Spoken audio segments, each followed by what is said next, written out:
वक्फ संशोधन बिल को लेकर मुस्लिम संगठनों और मौलाना सरकार की मंशा पर सवाल उठाते हैं। आरोप लगाते हैं कि यह फैसला दरअसल मुसलमानों को निशाना बनाने के लिए लाया गया है। लेकिन गुजरात के भरूच से आई एक रिपोर्ट बताती है कि कैसे वक्फ के नाम पर जमीनों का फर्जीवाड़ा हो रहा है। देखिए ये रिपोर्ट। वक्फ संशोधन बिल का विरोध करने वालों को यह खबर देखनी चाहिए। पूरे देश में वक्फ संशोधन बिल के खिलाफ मुहिम छेड़ने वाले मौलाना भी ये खबर जरूर देखें। गुजरात के भरूच में वक्फ बोर्ड की जमीनों की खरीद बिक्री और किराए के करार में बड़ा घोटाला सामने आया है। पुलिस के मुताबिक वक्फ से जुड़े लोग जमीनों के फर्जी दस्तावेज बनाते थे, वक्फ बोर्ड की जमीनों को बेचते थे। जो जमीन नहीं बेची जा रही हो उसे अवैध पट्टों में दिया जाता था। अस्सलामु अलैकुम रहमतुल्लाहि ताला व बरकातुहू। आपने ये वीडियो अब देख ली होगी और इसकी वजह भी आपको पता चल गई होगी कि आखिर वक्फ बिल बोर्ड पर जो कानून लाया जा रहा है तो इसके पीछे की वजह क्या है। आज हमारे अंदर अगर कुछ कमी नहीं होती तो ये वक्फ बिल बोर्ड पर जो कानून आ रहा है इसकी ज़रूरत पेश नहीं आती। ये हमने ही अपने ज़मीर को बेच दिया है, हमने ही अपने ज़मीर को ख़राब कर रखा है।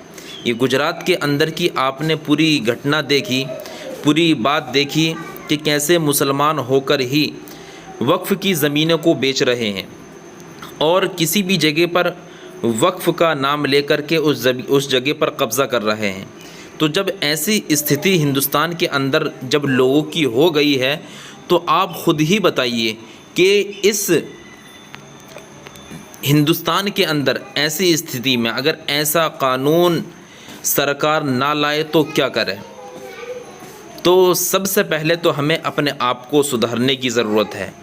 अब इस वक्फ बिल पर क्या कानून आया, आप इस वीडियो को आखिर तक ज़रूर देखें और तवज्जो के साथ सुनें कि ये जो QR कोड स्कैन किए गए थे तो आखिर इस पर क्या वजह निकल कर सामने आई।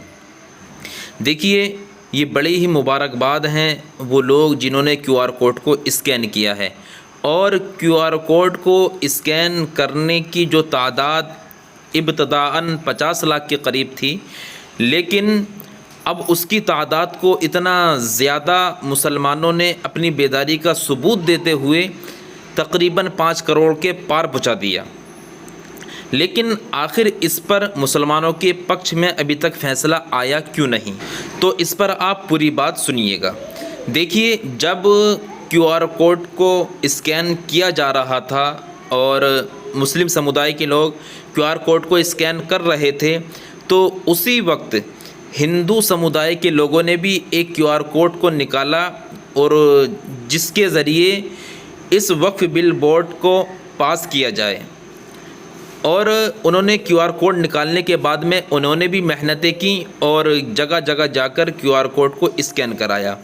लेकिन मुसलमानों की मेहनत ज़्यादा रंग लाई क्योंकि उन्होंने मस्जिदों के बाहर कैंप लगा कर जगह जगह पर जाकर उस QR कोड को स्कैन कराया ताकि QR कोड को स्कैन करने की तादाद ज़्यादा से ज़्यादा हो जाए और 5 करोड़ के पार पहुंच जाए और ये वक्फ बोर्ड बिल ये जारी ना हो पाए बल्कि इसको रिजेक्ट कर दिया जाए।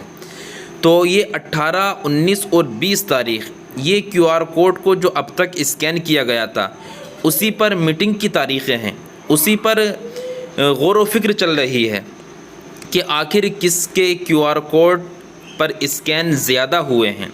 तो 18 तारीख पर भी इस पर मीटिंग हुई, 19 तारीख में भी इस पर मीटिंग हुई और आज 20 तारीख पर भी इस पर मीटिंग हो रही है। तो आखिर देखना ये है कि जब ये मीटिंग हो रही है तो क्या फ़ैसला निकल कर सामने आता है।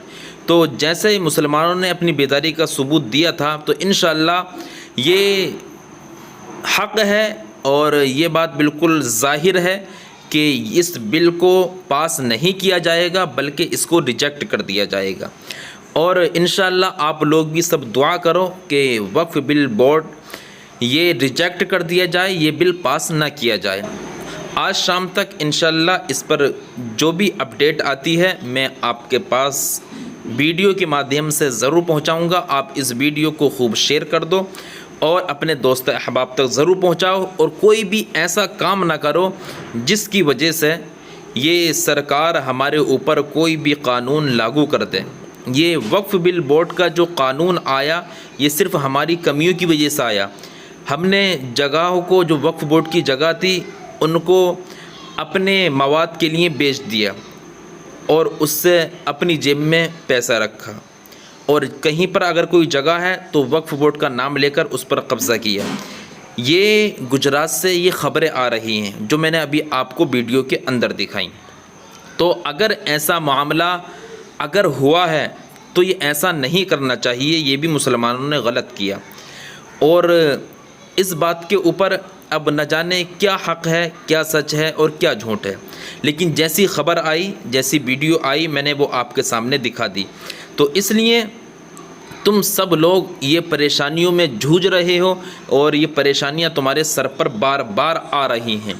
तो इसलिए मैं आपसे बार बार यही कहता हूं कि अपने सही लीडर को चुन लो और सही कायद को चुन लो, क्योंकि इस QR कोड को हमें देने वाला, इस पर मेहनत कराने वाला सिर्फ एक ही शख्स है जिसको उवैसी कहा जाता है। आज ये आपने बहुत से लोग देखे होंगे अनपढ़ होकर के, और इतनी बड़ी बड़ी फैसिलिटी उनको दी जा रही हैं, जहां लोग यूनिवर्सिटी में, कॉलेज में सालों साल बर्बाद कर रहे हैं।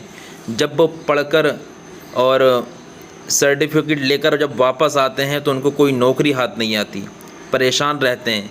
इतनी मेहनत की हुई वो सब ज़ाय हो जाती है, कोई उनको नौकरी मिलती हुई दिखाई नहीं देती है। तो आप सब लोग सही कायद को चुन लो। मैं तो सीधा सीधा यही कहता हूँ कि तुम ओवैसी को सपोर्ट करो और ओवैसी का साथ दो, उसके बाजुओं को मजबूत करो। अगर उसके बाजू मजबूत हो गए तो वो पार्लियामेंट के अंदर अकेला ही तुम्हारे हक़ को छीनना जानता है, तुम्हारे हक़ को मांगना जानता है। तो आप सभी हजरात इस वीडियो को शेयर कर दो, अपने दोस्तों अहबाब तक ज़रूर पहुँचाओ। अस्सलामु अलैकुम वरहमतुल्लाहि ताला व बरकातुहू। खुदा हाफ़िज़।